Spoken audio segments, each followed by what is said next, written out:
Yo les bros, bienvenue sur Spatule Bro, je suis le chef et on se retrouve aujourd'hui pour parler du chapitre 1068, si ma mémoire est bonne, de One Piece. Alors là, les revues One Piece n'ont pas été impactées par ma semaine de vacances parce que il n'y avait pas de chapitre la semaine dernière, si je dis pas de bêtises.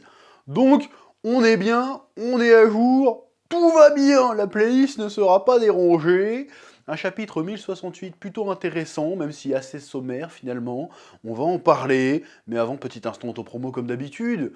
Là, il est temps de parler d'Arena, mon webtoon disponible en version papier. Les 2 premiers tomes disponibles dans toutes les librairies. La saison 2 arrive bientôt. Pour te résumer le délire très rapidement, imagine un perso un peu psychopathe à la Light Yagami qui doit se friter contre des extraterrestres de 15 mètres dans une arène à l'autre bout de l'univers. Et c'est hyper violent. Il y a du cul, il y a de l'aventure. Il y a un message sociétal super intéressant, des dessins en couleur. Masterclass, futur classique, vous verrez, vous verrez. Lien dans la description, disponible dans toutes les librairies. Oui. Tu vois ce que je veux dire? C'est débile. Calmos, les amis. Ah, j'aime bien ça. Ça, c'est bon. C'est la manière la plus stylée de voler. C'est pas la Superman avec les bras devant, on s'en bat les couilles de ça. Tu fais oh. Et en fait, il est éclaté comme film.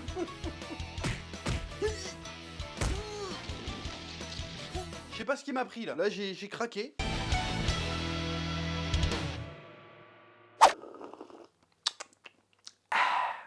Un petit café pour se requinquer. Je sais pas pourquoi, je suis un moment café, on s'en fout.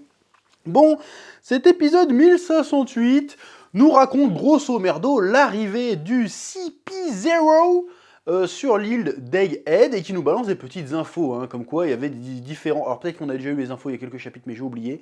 Il y a différents bâtiments, hein, parce que c'est le terme militaire, hein, bâtiments navals, du gouvernement mondial qui sont venus sur Egghead et qui ne sont a priori jamais repartis. Donc le CP0 se sert de ce prétexte-là pour venir. Bon, après, leur prétexte de base, c'est de ramener le Séraphin de Kuma, a priori, hein.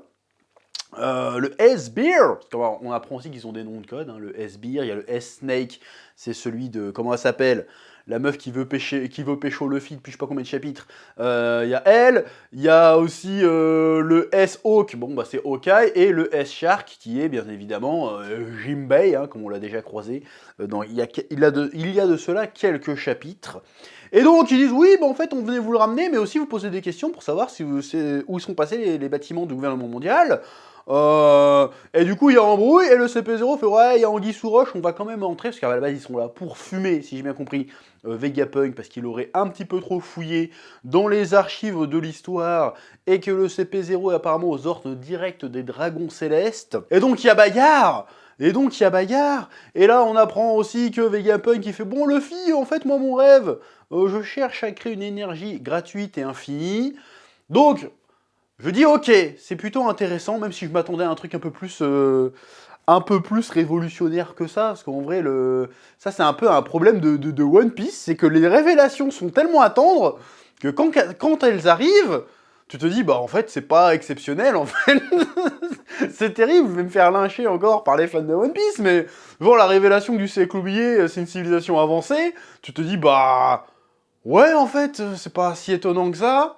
Et là, pareil, le rêve de Vegapunk, c'est quoi? C'est créer une énergie libre et infinie. Dit, ouais, ok, c'est plus ou moins le rêve de tous les scientifiques depuis la nuit des temps de créer un truc comme ça, quoi. Donc tu te dis, ah, tout ce suspense, tout ce mystère pour balancer des trucs un peu obvious, entre guillemets. Or, qu'est-ce qu'on entend par énergie infinie? Dans notre monde à nous, on parlerait plutôt d'énergie infinie, hein, pas gratuite, enfin infinie. Encore une fois, l'énergie infinie, ça n'existe pas vraiment, d'un point de vue physique, ça n'existe pas. Mais une énergie qui pourrait paraître illimitée, tant elle produirait des quantités colossales, ce serait, dans notre monde à nous, ce serait la fusion nucléaire, qui est à l'étude depuis quelques années maintenant, qui est virtuellement possible, mais on n'a pas encore trouvé le moyen de stabiliser le truc, hein, je crois que c'est ça, hein, je suis pas un scientifique, je l'eût été à l'époque, mais plus maintenant, j'ai un peu lâché l'affaire. Franchement, avant, moi j'avais des cours d'astrophysique en anglais et tout, moi attention, hein, j'ai fait des études hein, à la base, hein. Mais on s'en fout, bref, peut-être une autre vie. Et donc, a priori, on se dit, ah, ça peut être la fusion nucléaire, j'ai envie de dire, pourquoi pas, mais encore une fois, s'il nous parle de ça, j'ai envie de te dire, elle est où la féerie, elle est où la magie dans One Piece, quoi? Quand je dis magie, c'est une façon de parler, je parle pas de la vraie magie. Tu dis, ah super, en fait c'est notre monde. C'est pas... Ça fait pas rêver, quoi. Enfin, ça fait rêver. Oui, mais le délire de l'énergie illimitée et infinie, ça a tellement été exploitax déjà, tu vois. Tu te dis, ouais, c'est tout, quoi. C'est pas si farfelu que ça, en fait. C'est un peu dommage, parce qu'il nous dit, ouais, mais One Piece sera jamais un manga sérieux, mais frérot, tu nous parles de trucs de notre monde à nous, en fait, là. Donc je suis un peu circonspect. Alors je dis pas que c'est pas intéressant, je dis juste que je trouve ça dramatiquement terre à terre, en fait. Et c'est un peu dommage. Voilà, c'est un peu ce que je disais dans la revue précédente. C'est quoi le délire? C'est de créer des panneaux... Bon, j'ai exagéré avec des panneaux solaires, évidemment, c'était pas la question. Mais c'est ramener des questionnements très actuels, peut-être trop actuels, et qui fait qu'on n'est plus dans l'imagination, dans le voyage, dans la rêverie, on n'est plus trop là-dedans, quoi. Et puis même, je pose une question. Le gars veut révolutionner l'énergie dans le monde de One Piece. Mais du coup, moi, je pose la question. C'est quoi l'énergie actuellement dans le monde de One Piece? Voilà, qui répond à cette question, juste là. Là, maintenant, l'énergie dans le monde de One Piece, c'est quoi? Est-ce que c'est l'électricité? Est-ce que c'est le pétrole? On ne sait pas ce que c'est. Et il me semble que les 3/4 des bateaux qu'on croise, ils fonctionnent au vent. Tu peux pas faire plus illimité gratuit que ça, en fait, à la base. Donc moi, j'ai besoin... Je veux bien que le gars, il arrive, il pose sa technologie, il veut révolutionner l'énergie, sauf que de base, dans le monde de One Piece, nous ne savons pas c'est quoi l'énergie dans One Piece. Donc là, c'est un très très gros problème. Le gars nous casse les couilles avec un univers pendant 125 tomes, et il nous pose un enjeu qu'en fait, on n'avait jamais abordé avant. Il n'y a aucun moment dans One Piece, si c'est quoi le cola, dire ta gueule, quoi. Je veux dire, tiens, d'ailleurs, très simple, Franky a fait un bateau qui fonctionne au cola. Personne dit rien, c'est normal. Je veux dire, donc, à partir du moment où t'as un mec qui fait un truc qui fonctionne au cola, tu te dis pas, tiens, ils ont des problèmes d'énergie dans ce monde. Je dis, bah non, justement, c'est absurde de faire fonctionner un truc au coca. Donc on s'en bat les couilles, en fait, de cette thématique, de base, dans le monde de One Piece, vu comment c'est présenté. Mais là, non, on te dit, non, en fait, non. En fait, non, il y a l'énergie. Il y a un problème, il faut de l'énergie limitée, c'est ça qui cause les conflits dans le monde. C'est que, voilà, les gens n'ont pas accès à une énergie gratuite et illimitée. Bon, à quel moment, à quel putain de moment, on a vu ça dans One Piece? Je n'ai pas souvenir, après, encore une fois, je suis pas un expert en One Piece, hein, j'ai pas tous les 120 tomes, là, il y en a pas 120, mais j'ai pas tous les 1068 chapitres en tête. Mais à aucun moment, ça n'a été un enjeu, ça, dans One Piece. L'énergie, machin, on manque de ressources. Alors, le fait de pas avoir accès aux ressources naturelles, dans le sens pas avoir à bouffer, d'accord?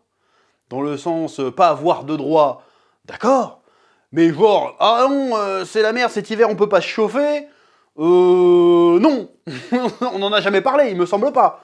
Donc, et tout d'un coup, même t'as même jamais entendu parler de vas-y, on va se foutre sur la gueule parce que il nous manque telle ou telle ressource. Si, allez, si peut-être, je dis peut-être une bêtise, à Alabasta, éventuellement, oui, le roi il garde toute l'eau pour lui, il faut partager, mais encore une fois, c'est pas une question d'énergie. C'est une question de ressources primaires, en fait. C'est pas une question d'énergie. Le fait qu'ils aient l'électricité illimitée à Alabasta, ça aurait pas fait tomber la pluie plus vite, tu vois. Donc je comprends pas d'où sort cette thématique dans One Piece. Ça sort d'où? Je me pose beaucoup de questions. Il me sort ça, je dis, ok, ça a du sens d'un point de vue science-fiction, d'un point de vue de notre monde à nous, de la situation actuelle surtout. Tu dis, ouais, d'accord, mais dans One Piece, ça sort d'où cette thématique-là? D'où ça vient? Répondez-moi à cette question, s'il vous plaît. Oui, et c'est une vraie question, hein, c'est pas pour troller. Hein. Je dis pas que c'est un défaut ou quoi que ce soit, c'est que qu'est-ce que ça vient foutre là en fait? Bref, mettons ça de côté. Il y a aussi un personnage qui me semble hautement énigmatique. Encore une fois, c'est peut-être moi qui ai raté une info. La Stussy, je crois que c'est ça. C'est qui ça? C'est qui? Elle a l'air de connaître les bails. Elle arrive sur l'île, attention, là c'est Atlas, là c'est des hologrammes, là il y a un système de défense. C'est qui ça? C'est qui cette meuf? Est-ce que c'est son ex-femme? Est-ce que c'est sa fille? Est-ce que c'est un clone peut-être que lui-même aurait placé au CP0 pour les espionner et que du coup elle va se révéler haha, je suis le 7ème ou 8ème cerveau de Vegapunk, je vous baise. Putain, si c'est ça, je suis putain d'oracle. Mais c'est qui cette personne? C'est qui? Parce qu'il me semble qu'on la connaît pas, elle. Autant Kaku on connaît, autant Lucci on connaît, elle, ça me dit rien du tout.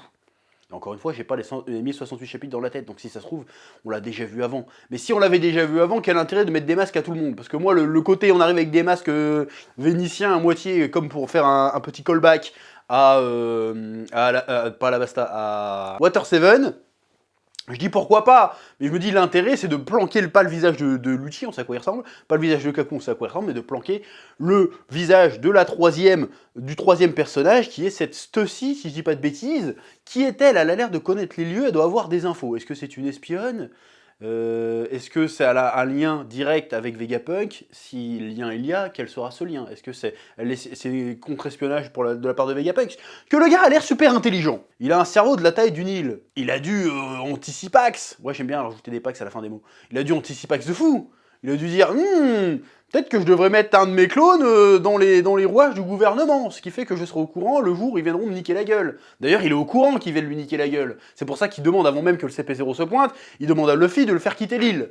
Donc c'est qu'il est au courant. Comment est-il au courant?